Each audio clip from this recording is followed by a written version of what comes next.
So my name is Laura Otero. I'm seeing, oh, hi, I see some familiar people in the chat. That's so neat. How fun. My name is Laura Otero. I have about 15 years of experience as an instructional designer. Um, as far as my experience in the community college system, so I worked there for about 8 years as an instructional technologist. And then I worked for about 3 years in the California State University system at CSU Monterey Bay. Currently, I'm working at the Naval Postgraduate School, so I have a federal role here as an instructional design and faculty academic coordinator, which has been a lot of fun. And so yeah, it's so cool to see where everybody is from and how far and wide you guys are coming here from. The other essential piece of information is that I work as a faculty member in the Instructional Science and Technology program at CSU Monterey Bay still. And I also led the CSU-wide artificial intelligence training for, learning to leverage generative AI tools for teaching and learning tasks. So yeah, that's a little bit about my background. And so the purpose, what we're doing today is we're going to talk about the research foundation for the backward design framework. This is the framework that I use as an instructional designer, that I have always used, that I will continue to use. It's something that I teach in the MIST program as well to graduate students. And then we're going to connect course mapping as a practice to the theories that support backwards design framework for learning. And then we're going to talk about different opportunities that we have. We will even practice, if there's time, in streamlining our course mapping process with a variety of generative AI tools. So I'll give you some templates, I'll give you some tools, and we will explore all of those things together. So let's jump in. So I'm just going to start. This may be a review for some of you, but it's really important to have this foundational knowledge as we talk about this, the backward design framework. So the idea here, there's a lot of ideas and major learning theories that support alignment as a core concept for what makes for good course design. And when I say good course design, I don't mean how it looks, I don't mean the glitz and glamour of a fabulous online course or even a face-to-face course. I'm talking about what makes for an effective course that works for our learners. So one of the more foundational frameworks that we look at when we're talking about instructional alignment is Bloom's taxonomy. And that's what you see in the graphic on your screen. This is the Vanderbilt University Center for Teaching graphic. I use this all of the time. I used to have this printed out, like when I was in private industry working as a course developer. I always refer to this, and this is the updated framework here. So back in the 50s, Benjamin Bloom and a team of educational psychologists developed a taxonomy of learning objectives, and it builds progressively from simple towards those higher order thinking skills. And the goal of this was to address the issue of assessment in the classroom. And at the time, that focused more on like rote memorization tasks as opposed to those higher level thinking skills, which are a lot more transferable out in the workplace. So Bloom identified these 6 categories, and actually, again, these are revised. So these aren't the original ones from the 50s. But these named categories are what we use today. And so we start learning something first by being able to remember what we're taught. That's that foundational level. And then we begin to understand those concepts to the point that we can explain them to other people. Then we start to apply the information we've learned to new situations. And then we're analyzing by drawing connections between ideas. Then we reach the evaluation tier where we're using this information to justify our decisions and our stands. And then we begin to produce or create new or original work. And so this information helps us when we're writing learning outcomes and objectives because it allows us to scaffold the information that we're teaching in a meaningful way. We want to make sure that our learners are building on that information. So the next big foundational piece, so that's like number one, right? You have to have familiarity with this, and I hope many of you already have familiarity with this. But the next big foundational piece is John Biggs's work in the 80s, and he did constructive alignment as an idea, which focuses on the alignment of outcomes, teaching methods, student activities, and assessments to promote deep learning. So this is where we can start to see these ideas kind of go further and take shape. And then these were furthered by Wiggins and McTighe in 2008, who built on that research about instructional alignment by suggesting that the learning outcome should start the design process, because you have to know your end goal to effectively design and align the rest, right? And so we have a lot of, we see these theories applied with a variety of course design rubrics, right? We have like many of these, or all of them that I'm aware of, incorporate alignment as a core concept, because instruction that's designed to be aligned has been shown to be more effective. So we have things like the Quality Matters rubric, we have, and we use that in the California State University system, but that's also a framework that's been adopted and is in use internationally. That's one of the best, the most well-known frameworks. We also have the course design rubrics in the community college system. We have the COLT rubric, which is QLT, but pronounced COLT, also in the California State University system. So this is the foundation for these concepts. And so, and yes, I see in the chat, I love this, that we have a revised Bloom's in the Age of AI. Yes, that's something that I wanted to mention also, because there is an idea that with access to artificial intelligence tools, we're refining what those look like because it's enhanced our capabilities. But what we're talking about is now how we can use these tools for a course mapping process. So when we're talking about alignment, here's what that actually looks like as a practice. And this is just a sample, but basically there's like 3 essential items that we're using to map out in any course. We've got our learning outcomes, we have our assessments, and we have our instructional activities. And these can be called all sorts of different things, right? We can have learning objectives, and we can talk about the difference between the two, but I'm focused on learning outcomes because it puts students at the center of that, because it's their outcomes, right? As opposed to being focused on, instructor, which is our objectives for the students. So we're talking about learning outcomes, and then the aligned assessments and the instructional activities. So here are some examples of this, and I'll give you a course mapping template in just a minute as well, so that you can use this to structure your content. But an example of an outcome would be, at the end of the course, learners will be able to make a peanut butter and jelly sandwich that meets all listed criteria. That's just an example of a learning outcome. You see this, for those of you who are familiar with instructional design, we always use the training example of making a peanut butter and jelly sandwich. And then the assessment for this might be multiple tiers of this, right? Because it depends on the outcomes. So if the outcome at the end is that learners will be able to make a peanut butter and jelly sandwich that meets the criteria, then we have to make sure that we're including an appropriate assessment for that. And there can be multiple assessments that we put, at multiple levels of Bloom's taxonomy all throughout.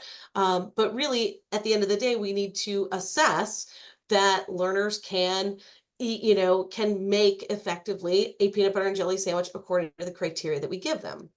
And then we have the instructional activities. Maybe that's a simulation on building a peanut butter and jelly sandwich. Maybe it's a practice activity where learners are doing this in their kitchen on their own, and they're testing and things like that.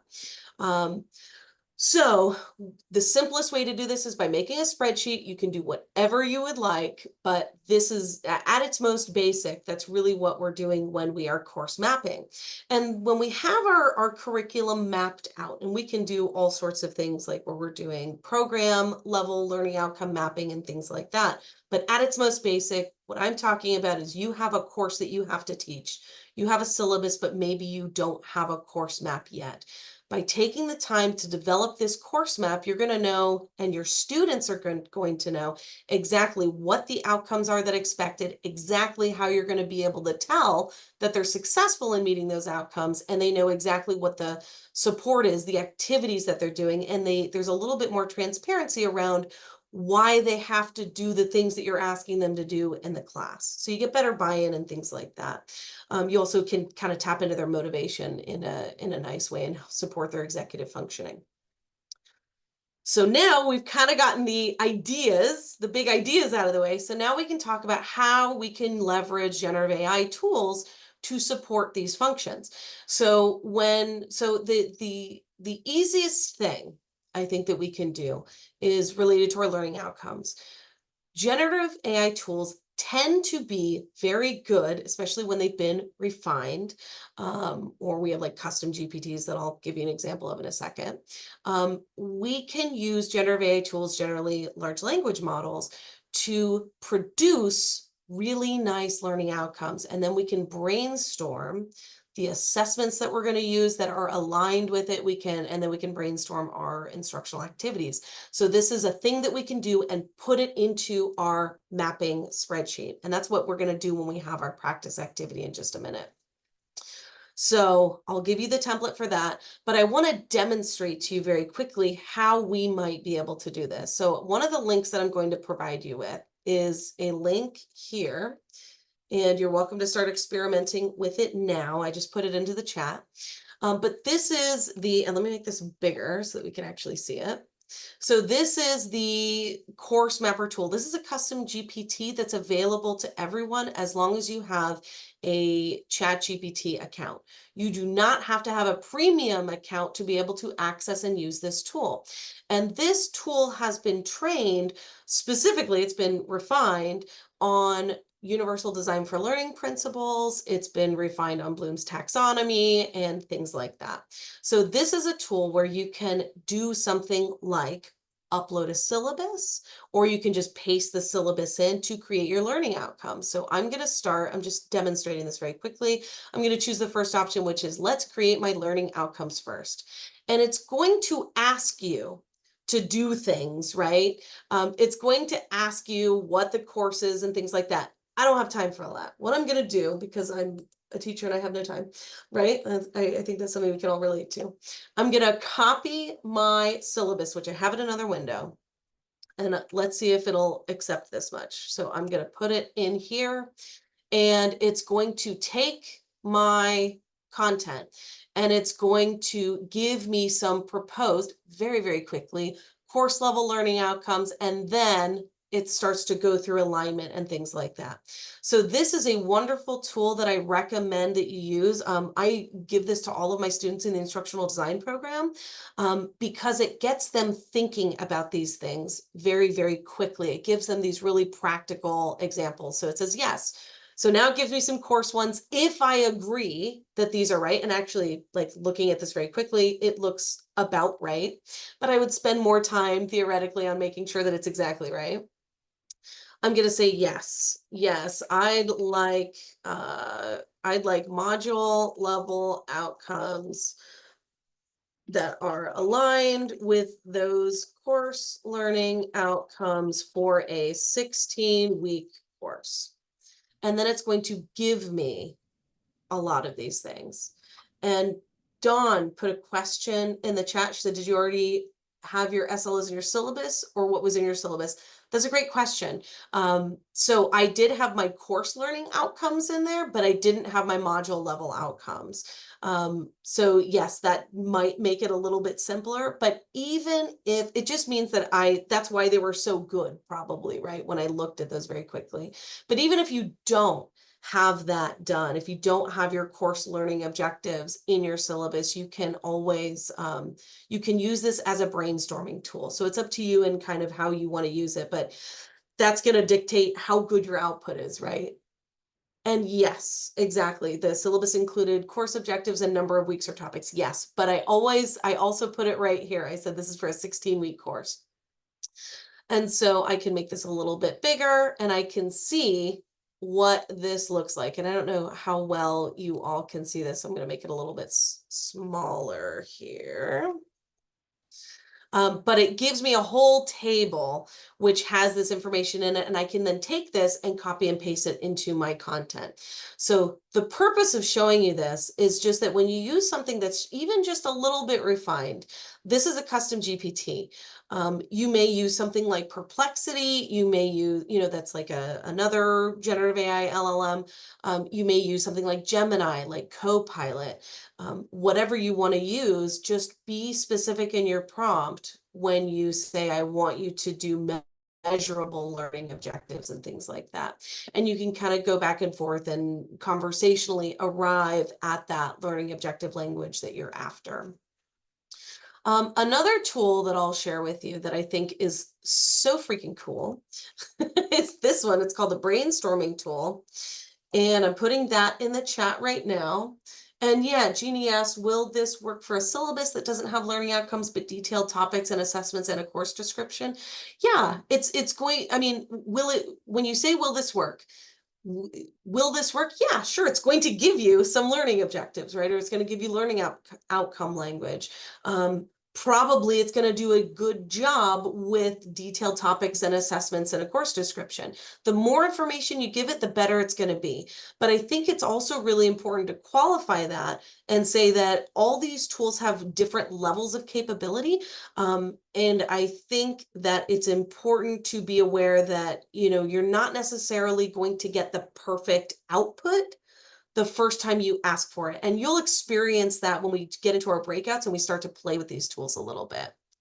So this brainstorming tool, I really like this one a lot. It's very similar to what that course mapper does that I linked to as well, where it's going to ask us for some basic information. So I'm going to let's just go with the example, cultural psychology. Why not? Woo, psychology. And lesson topic, yes, let's do culture and emotion. I'm just for demonstration purposes.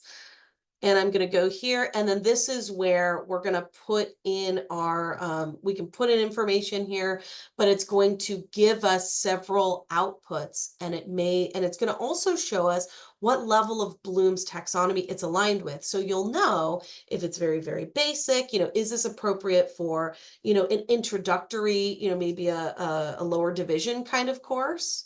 Let's see if this works. We can do it for lower division work, or we can do it for a master's level kind of thing. And we're going to dictate what level of Bloom's taxonomy they're going to be into. And a lot of that's going to be determined based on, let me go ahead and refresh this. It's going to be determined based on like the level of course that you're teaching and things like that. This tool has always historically worked for me, but it's running into an error. And I think I'm glad that it did run into an error, and maybe it's running into one again. It's important for us to keep in mind that any of these tools, because they're so new, we often run into issues with usability, whether we're hitting our usage limits and, ChatGPT is overwhelmed, or we're using something like Claude or whatever tool we're using. Be prepared to use a variety of tools, because it's just kind of the world that we're in right now with the newness of these tools. So right now I'm going to Perplexity instead of this one that I linked to, but I do encourage you to check it out because I think it's a good one. But Perplexity is a nice one because you don't have to sign in. So it's not, necessarily like using your personalized data as much. But if I want, can you suggest 5 course learning outcomes on the topic of, and this time I'll do instructional theory for a graduate program on instructional science and technology. The more information we put in here, the better the outcomes are going to be. Now, one of the things that I like about Perplexity in particular, and let me put this into the chat, it's just perplexity.ai. One of the things that I like about it is that you can actually click to find out more information about the sources. So there's a little bit more transparency around how it came up with the output that it's suggesting. And yeah, this is very close, like just because of my subject matter expertise. Well, yes, this is exactly the kind of outcome that we would be looking for a course level outcome, right? Like these all sound good to me. You'd spend more time with it, and you want to leverage your own expertise to make sure that this is hitting exactly what you need to. And again, the more information you put into it, so if you have program level outcomes that you want this to map to, that's a great way to make sure that all of your curriculum is in alignment. And Enrique, you noted something in the chat. We just need to make sure that these learning outcomes are meaningful to skills and competencies attainment. Absolutely, yes. And the more you put into that prompt, right? The more that you enter in when you're asking it to give you a learning outcome, the better it's going to be. So maybe you would put that in, you would ask it to come up with these based on current competencies needed for practicing instructional designers in this case, right? So the more thoughtful you are about these things, the better the output is going to be. So just for demonstration purposes, that's this. I also, I use Claude a lot. I don't know how many of you are familiar with Claude, but I absolutely love it. It is my favorite tool. It's kind of like it is my go-to for everything. And Claude tends to be, yeah, I love, Erin, I love it. Yes, you love Claude. Same here. I feel like there's so many, I'm a fan person for Claude. I think it's a great tool and it's very flexible. And I have a premium membership to this particular one because I love the projects that it'll do. And yeah, I love that. I love that it's good for qualitative data. Absolutely. Yes, it is. It's great for assessing and doing this kind of initial evaluations or analysis rather. So I've shown you a lot of different things. And the next thing that I want to show you is how we can leverage AI for assessments. So one that I'm going to show you very quickly is called Learning Studio AI. I love this, and I think more relevantly, my students love this. This is a premium tool. I think you can create 5 of these for free, so use this sparingly. But what this creates, and I'm going to show you what it creates and how quickly it creates it. I'm going to say, I'm going to take my learning outcome, one of my course learning outcomes, actually. I should take this one. I'm going to take this one. Let's see if I can copy this here. So what I'm doing is I am looking at my course map, right? I'm looking at one of the module level outcomes. So this is like for one of the weeks of my course in theory, and I would vet these and make sure that they look good before I actually start creating this. But I'm taking that and I'm entering that learning outcome as my subject, where it says summarize key developments and models in instructional design history. Okay. And I'm going to click create course. What this tool does is it takes your topic. So if you just want to do kind of a broad topic, you can do that too. But I found that when I actually put in the learning outcome language, it gives me a much better final product. And it's going to give me this really nice, it's called a SCORM file. I'm not sure how many of you are familiar with what SCORM files are and what they do, but basically it gives me a little micro learning course package. And I can take that and I can embed it in Canvas, right? My learning management system. I can embed it on a website. I can also, if I have a premium membership here, I can just give my students the link to this learning exercise. And what it's going to do is it's going to walk them through whatever the topic is. And it's also going to suggest some quiz questions. And when I take it and I can go in and I can do all the edits that I want to this, I can make it really nice and engaging. But you'll see in just a minute, and if it gets hung up here, what I'll do is I'll show you one that I've already created. But you can make it custom to your school's branding colors. You can get a really, really nice output file that you then put into Canvas and it auto grades the quiz questions for you. So here's one. And listen, this is AI, so you're going to get some goofy stuff. You have to expect, even though it's going to make this quicker, right? Your development process is going to reduce the amount of time you're spending developing it, but you have to be aware that you're going to have to make edits to this, okay? Because it's going to give you some very vague stuff, like this picture of this like random lady is probably not the picture that I want to convey models in instructional design history, right? They went literal with models, okay? Instead of instructional design models.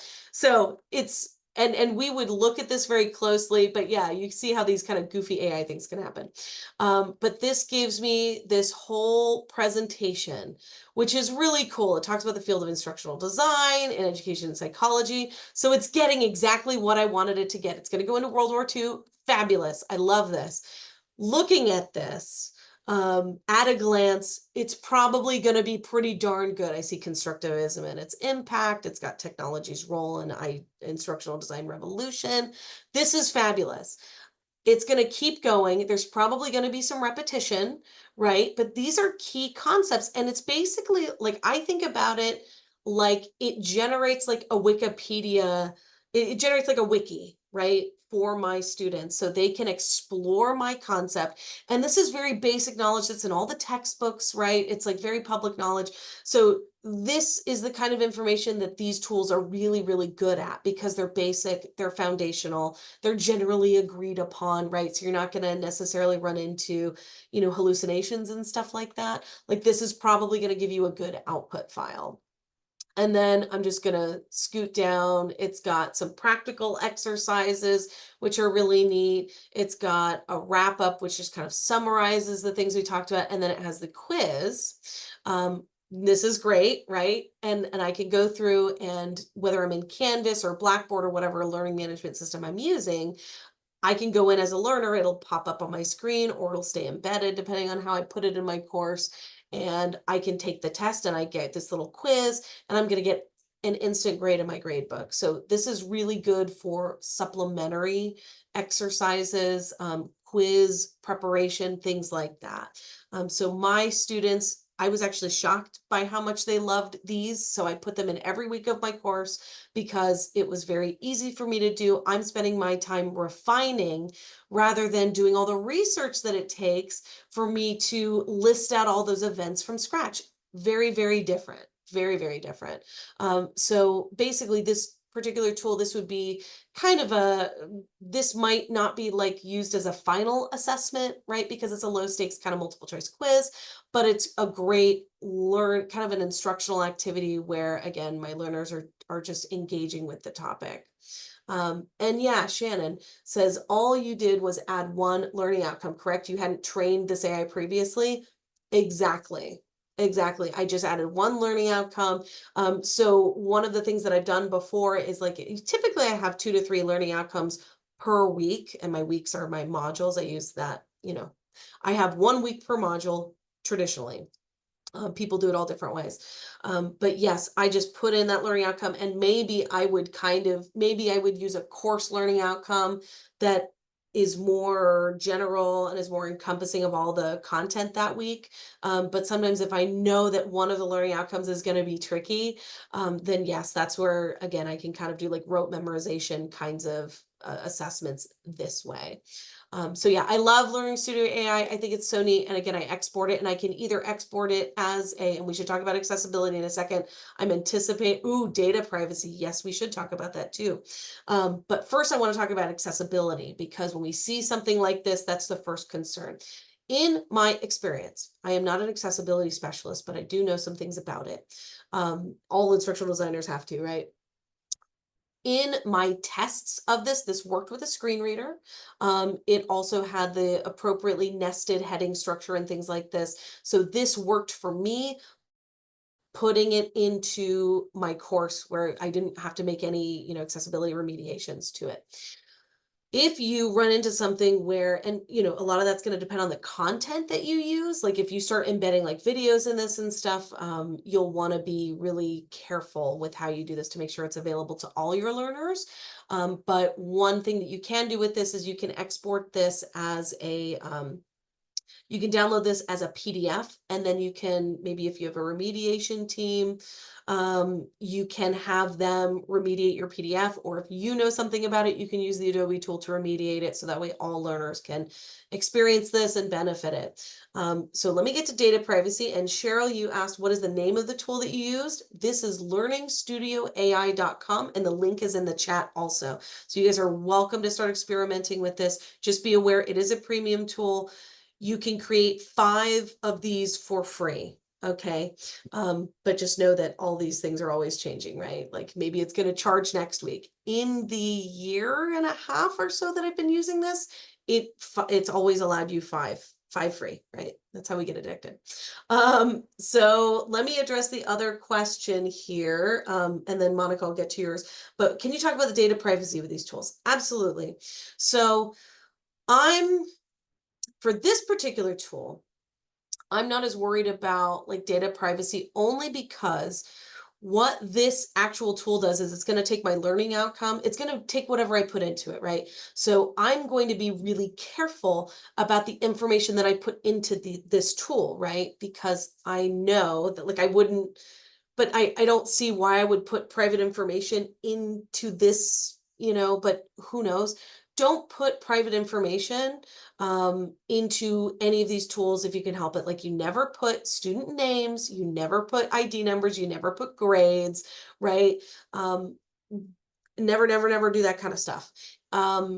As just think about it, like what would you put online? And I don't have a problem putting like sharing my learning outcome with this tool, or even broadly. Like I would put this on a website and I wouldn't have a problem with it, right? So yes, just be really cognizant of that.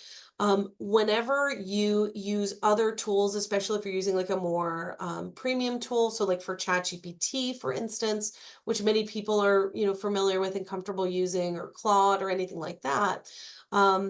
When you just want to be really careful about the data you share, but if you have a premium license where it's like either paid for example, the California State University system is currently paying for ChatGPT Premium. And so the data that you put in on your premium account is a lot more protected. That being said, I still wouldn't put in private data just because I'm wary with any of these tools. So I would just be really thoughtful about it. And that's really all I want to say about that. And Monica, you said, does this give you full HTML code for embedding into a Canvas page, or just partial code linking to the code stored in the Learning Studio AI? Great question. For my techie folks, this is very relevant. Basically, all you have to do with this, you just click download, and then you can choose either a PDF or a SCORM file. So a SCORM file is it basically like contains all the code in a little package. It's not really important for us to like dive into, but it gives you all the code. It gives you the full HTML code. It gives you the thing. So it doesn't link back to this tool. So you can take it and then you upload it into Canvas, and it's just going to display either within your page as an iframe, or it's going to display as a new window. So however you like to do it, I like to do it within the window, just because I like to keep them all kind of in the same environment so the learners don't get confused. But yes, lots of different ways that you can do this. So hopefully that answers that question. So we've talked about using learning outcomes, using things like LLMs, like ChatGPT. We talked about the brainstorm tool, talked about Claude because of my personal favorite. We also talked about Perplexity. Assessments, oh yeah, oh, that's not a chat. Okay. The other thing we talked about was this we could use theoretically for like a low stakes assessment, but it's kind of more of an instructional activity in the way that I use it anyway. But certainly you could use it to generate like things like discussion questions, but I would use something more like, the course mapper to generate like draft discussion questions. And the other thing that I wanted to show you in our limited time today is Canva, not Canvas, Canva. Hopefully many of you are familiar with Canva, but I'm going to put this link into the chat as well. And Canva is a fabulous tool. I used it for this presentation, for instance. So you can create things like presentations, you can create all sorts of really neat things. But the thing that I wanted to show you that's relevant to our topic today is down here. So when you log into Canva, and many of you may have an institutional account, so you have premium access to this stuff. But even if you don't, you can have a free Canva account. And down here, when I go to apps, there are AI-powered apps. There's so many that I can't even begin to review all of them with you. But basically, we have an ability to generate really cool presentations that look really flashy. That, yeah, I love that, Kristen, you said newsletters, totally. Canva is so beautiful. We want to be thoughtful about accessibility, right? But that's not our focus today, but we want to be thoughtful about those kinds of things, making sure that you're coming at, if you come up with a really engaging graphic, make sure that you have alternatives for learners that, have color blindness, right? Learners that are using a screen reader to access your course, but it still makes for really engaging visual presentations. So there's not only are there things like AI images that you can generate with this to like make really fun graphics, but there's also things like, here we have like AI avatars. So if you, and this is more, well, okay, let me back up. So AI avatars are really cool. Okay, what they do is you can have one that looks like you, that's trained on your face, that's trained on your voice. There are privacy concerns you may have around that about sharing your likeness. The way I think about it is if I have videos on YouTube that have my face and my voice, then it's kind of already out there. So just that's how I think about it. But you may not be comfortable in doing that, right? You may not want to explicitly train these things based on your, your voice and face and things like that. But the idea is that this can get you up and running very quickly with things like online lectures, right? Because you feed in the text and it makes you say all these things perfectly. So really cool apps that we can use here within Canva. Again, everything is like premium, so you only get, a certain amount for free, but just know there's like also HeyGen is another one. It's HEYGEN. There are 11 labs. That's another good one. So really cool tools out there for you to develop like digital twins, right? That's the idea of a digital twin. You can also have AI avatars that are totally random, very professional models. One thing I will say about using, and yes, thank you, Jared, for providing that. HeyGen is a great one. Again, 11 Labs is the other one that you can experiment with. But all of these tools are a lot of fun to use, but I want to encourage you to engage in humanized instruction. And it's Michelle Pacansky-Brock has such amazing content about this, and I'm sure many of you are familiar with her incredible work in this area. But what I'm saying is that you can use an AI avatar, but you can do so at the loss of having a really humanized connection with your learners. So depending on what your use case is, so if I'm developing like a generic training video, sometimes using an AI avatar is perfect for that because nobody needs to connect with me in that case, right? It's like, here's how you do this thing. And I want to do this training project very, very quickly. So that's where an AI avatar might be a really appropriate thing. If you're teaching a course and you're building a connection with your students, especially if you're doing like an online course, that's where you really want to build those connections. You want them to know your face, you want them to know your voice, you want them to see you as a person who is supporting them. So you don't want to lose that connection. But I wanted to show you this as an option, especially if you want to get something done very quickly. So lots of different use cases for these different technologies, lots of different image generators and things like that. I haven't even heard of Dreamface AI. That's really cool. And to go up, because I missed a question, Joshua asked, to what degree do these tools depersonalize the content? How is your voice included? Yep, that's exactly what we were talking about. I think an AI avatar can really depersonalize the content. You can also run into an issue where it's like uncanny valley, right?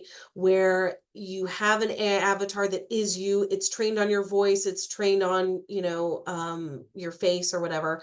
And that can be really weird for students, especially if they know how you normally sound and look, and they look at it and they're like, that's not quite right. You can really lose trust. So you have to be so careful with these tools. You have to be really thoughtful about how you integrate them.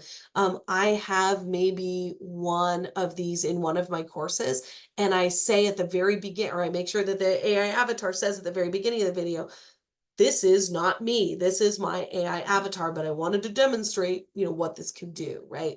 So those are the kinds of things where you'll just want to be really transparent about your use of these tools. And I think that's true of everything. Be as transparent as possible, and don't forget to edit. Don't forget to look at these things and be really, really thoughtful about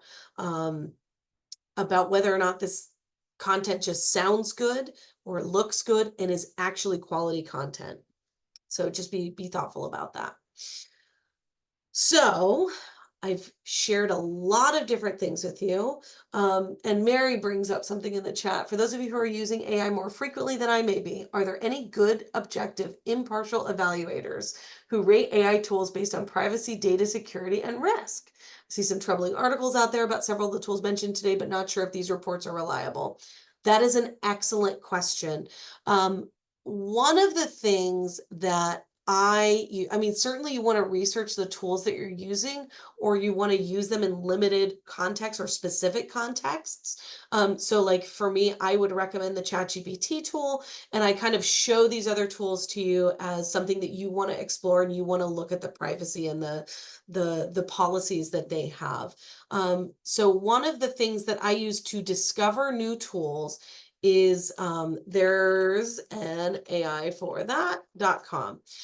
Now, this is promoting different tools.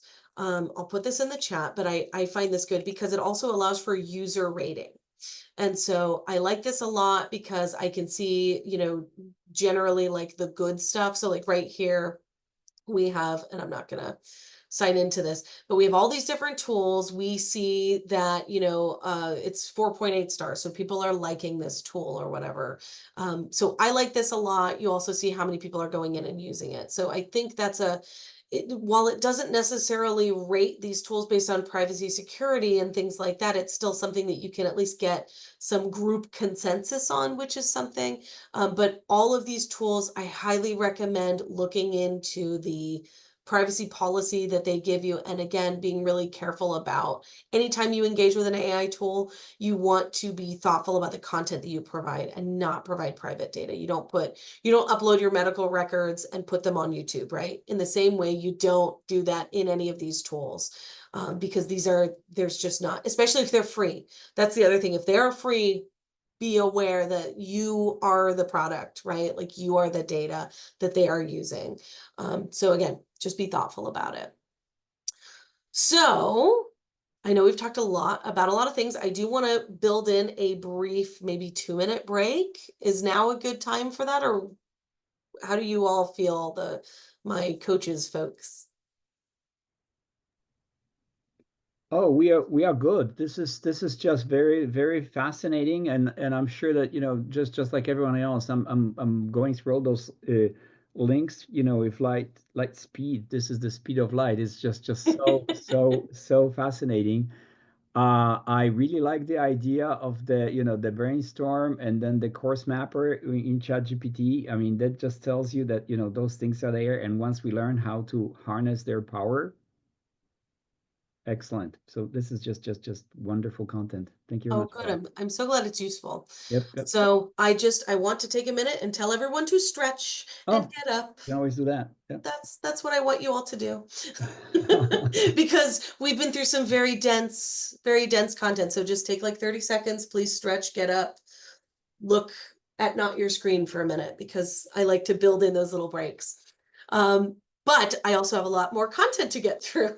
So what we want to do at this point, I hope you've stretched, is now we have an activity. And what I'm going to do is I'm going to give you this activity, but I also want you to not stress out about this. This is not something that you have to deliver. This is not something that you even have to, do right now. But I'm going to put you into breakout rooms, and you can do some of these tasks, or you can talk about some of these tasks. But the idea is that you will use this course mapping template. I'm going to put this link in the chat in just a minute. And let me show you what this course mapping template looks like. And let me make the link for those of you who don't know, this is like the coolest thing ever. Whenever you have a link to a Google document, you can remove the end of that link that says edit, you know, blah, blah, blah, and you can put in the word copy.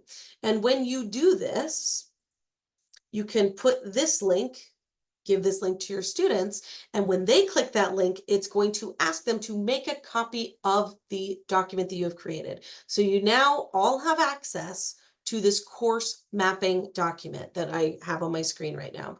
And I'm sorry if that's very small. It's probably very small for a whole lot of you. Got it. I am not trying to insert something. I'm trying to make it bigger. Yes. Okay.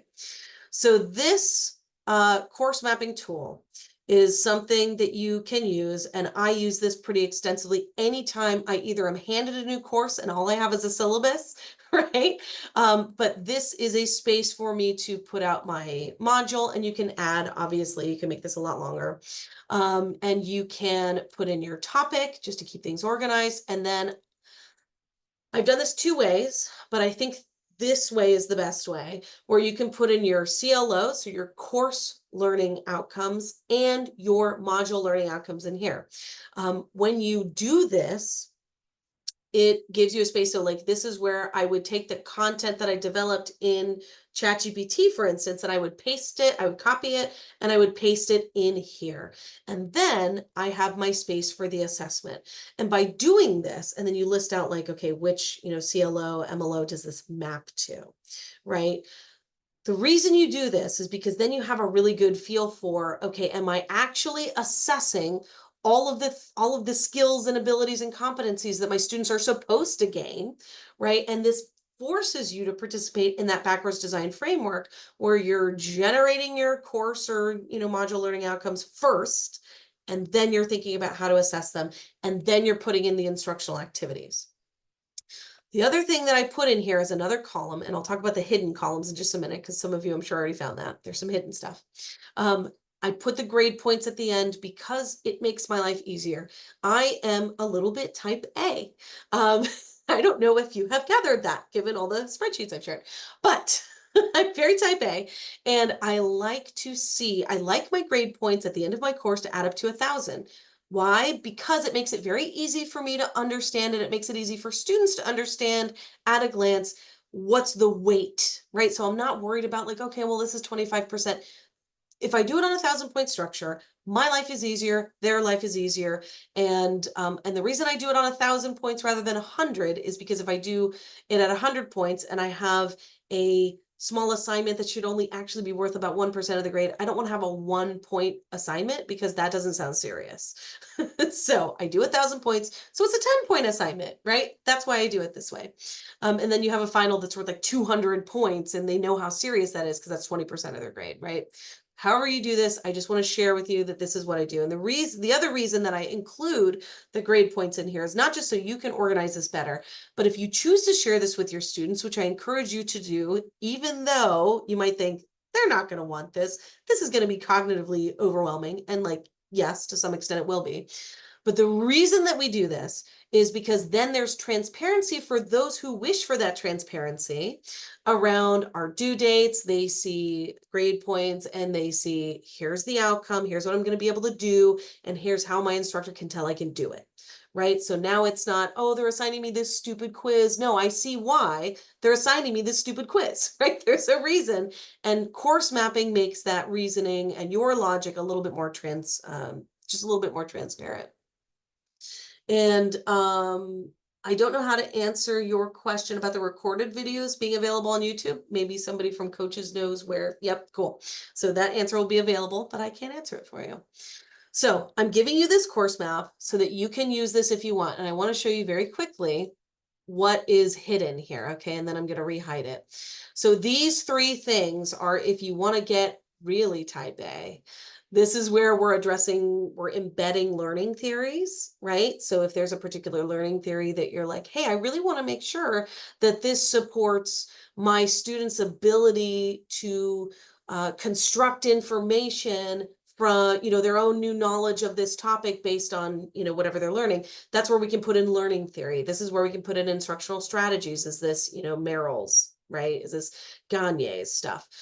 So if you don't know what that means, don't worry about it. I'm going to rehide it. And then instructional design models addressed, you can put that in there. Again, this is type A even for me, but so I'm going to rehide this, but I just wanted you to see that that's something that you can play with and you can get really, really crazy detailed and have a lot of fun with this. Cool. So this is the template. I'm also going to give to you the course mapping tool. So all of you should be able to use this. So I sent the spreadsheet up here. Now here is the course mapper. This is with ChatGPT. I'm going to share with you the teaching tools, which doesn't seem to be working right now, but it probably will be later. Teaching brainstorm tools right here. And I'm going to give you Claude because it is my happy space. Claude. And Learning Studio AI. So that way you all have these links at the bottom. And again, all these things are kind of use at your own risk, but I think they are useful. And Canva apps here. I'll give you Perplexity for free. So here's Perplexity. I really like Perplexity because you don't have to sign in, so it's like less of your own personal data that it's using. Oh, and there's an AIforthat.com because I love this thing and this is how I stay up to date. And I'm not going to put the description because it's right in the link. So the activity that, you know, and actually looking at the time, I don't think we actually have time for this because I've talked so much about it, but feel free to copy this down if you would like to do this at any point in your own exploration of these things. I encourage you to copy the course mapping template that I've linked, prompt these tools to create or even enhance a few of your learning outcomes, and suggest aligned assessments for any module in your course. And you're going to see how quickly these tools can get you up and running, especially when you're getting a brand new, especially when you're getting a brand new course, right? We've all been in that position where it's last minute. You got to teach this course. Good luck, right? You have the expertise, right? So just know that these tools can help you feel better about it. And Ursula asked, can we share this course map with others? Yeah, absolutely. Please do what you will. Send that copy link to them if you want. Feel free to download it as an Excel spreadsheet. You can do that too. And that works. So yeah, I think we can, and typically I want you to engage in a reflection. So I want you to think about these questions also. What was useful and not useful about this practice exercise, which you would have done, but we didn't. So think about that later. What tools or ideas do you already use in your courses, and what new tools and ideas do you intend to use for your teaching? So this would normally be a great opportunity for reflection, but instead we're going to do Q&A. Yep. At, Laura, if you don't mind, just on this very thought, you just said it. yeah. If you could please perhaps share maybe bird's eye view, but how do you use AI with students? Or what are the guidelines or perhaps suggested practices something that seems to be obvious to you, sort of like the word of the wise, right? Like what do we do with those things? Because from faculty perspective, as you know, we've just heard quite a bit of anxiety, right? That students are going to be Yes, cheating, and there's just all kinds of of course. privacy issues. So there's nothing but problems. What would be your advice? Yeah, I mean, there's a lot of elements in that. But I think one of the first things that we can all do is take some time and thoughtfully develop a generative AI policy that you can put in your syllabus. And it may be that your institution already has something like that. I'll tell you what I have recommended to everyone I can. I know there's been a lot of call for, well, I need, an institutional policy on AI. And I think we really need to make that decision as the instructors, or even as departments. And again, I think it should be granular, like down to the instructors, because our course content is so different. Our subject matter is also different. It may be that our learners absolutely need to use generative AI out in the workforce to be competitive, right? That may be something that we absolutely have to teach them how to use. For other subject areas, it may be that it makes cheating too easy. right? And then they're not getting those foundational skills that they need to have. So I think the answer is that it really depends. And the only solution is to work with your peers, work with the instructional design teams on your campuses. They may be a really rich resource for you. That's not true everywhere. Maybe they're, you want it to be instructor led, but reach out to your peers, reach out to your colleagues. The fact that you're attending this is a good sign, right? Like you're already doing the thing that you should be doing. Think about what the policies are, think about what your learners are going to need to be able to do, and make sure that they're aware of that too. So I think developing a really clear, obvious policy in your course is really helpful, and being really thoughtful about what they're going to need to do in their careers, to the best of your ability is going to really guide how you use these tools. And I think data and privacy is really important to make sure that your learners are reading the privacy policies, because who reads the privacy policies? We should be, right? So encouraging them to do so, and just kind of approaching it from that perspective is, I think, the best way to do it.